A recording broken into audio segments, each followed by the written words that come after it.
So please, as always, check with your medical practitioner to ensure there's no reason why you can't do any of these moves.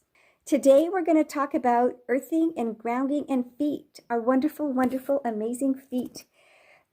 There are 26 bones in one foot and ankle, and so that's 52 if you count both, and that accounts for a lot of flexibility. Now, older people, one of the things that happens is their feet tend to get like, if they're not keeping their feet flexible, they're turned into like blocks of wood. And this is something that we can avoid just by keeping our feet flexible.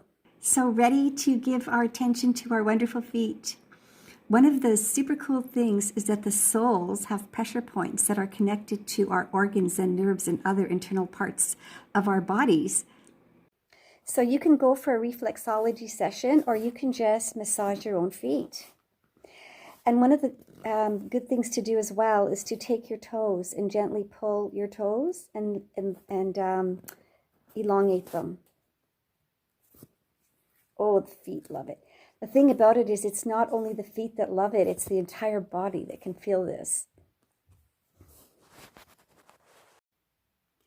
Of course, you always want to do good old ankle circles. I think of the bones that are in the ankles as like rocks, and the rocks, they just kind of like, you can just move around through the rocks because they're kind of roundish. And with any movement, there's different qualities. And so you want to do a loose quality. And when you do loose moves, you think of lots of space within those joints. You imagine it and you allow it, space in the joints, loose movements. But then there's also the strengthening one. So you do strong circles. So that's resisting. So when you resist, it creates strength. And when you do loose, it creates flexibility. So we want to do both.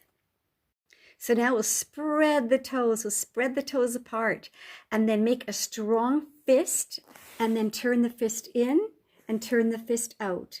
Turn the fist in, turn the fist out, and spread the toes. Now, when you're doing the fist, you may find that you get a cramp. So if you have a cramp, quickly step on your foot and put all your body weight on the foot. But don't do it to the point where you get a cramp. Gradually, your feet will...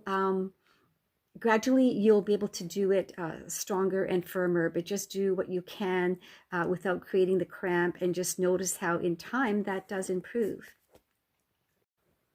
Okay, so this next thing is really quite a subtle thing, but I can really feel it, and it feels really wonderful. And you focus on the little pads that are on the bottom of the tips of your toes, and you think of placing those down and then pulling them across, and almost like gliding your feet on the tips of those pads. And as you do that, your toes are elongating. Now, this is something I love doing in the sand and just drawing squiggles in the sand. So it's those pads that are at the tips of your toes. Okay, so now we're going to push through the arch. And the way we do this is you just have your foot down, and then you think of spreading the toes on the floor and press through the arch of the foot.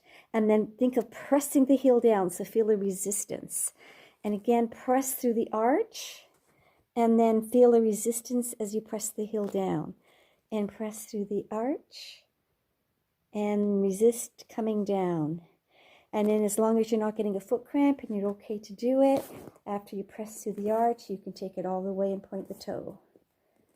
Spread the toes down and press the foot down. Yay, we are going to do earthing and grounding now. So we've all done it, and we all love it. We've sunk our toes and our feet into the sand or into the grass or just into the earth in any shape, and we feel the energy of the earth. We drop our energy into the earth, and we receive from the earth, and there's this wonderful exchange. I will do one outdoors when it's summer, but it's middle of the winter here in Winnipeg right now, so I'm doing it inside. Now, a great way to do it is actually to soften the knees, and then really press into the earth, and feeling the energy of the earth. I had this wonderful dance teacher who would say you go up to go down, and this is where the floating of the head and the ribs comes in, because as we soften the knees and bend down, we think of the ribs and the head floating up. So it's not like it's all being crunched down. It's this counterpull that's happening as we bend the knees, we float up. So we go up to go down. And then the really awesome part that feels so good is pressing into the floor or into the ground as we come up. It's this pressing into the ground when you feel that energy exchange in the legs. It's just a wonderful, wonderful feeling. And you don't have to think of this as being any kind of like fancy ballet move.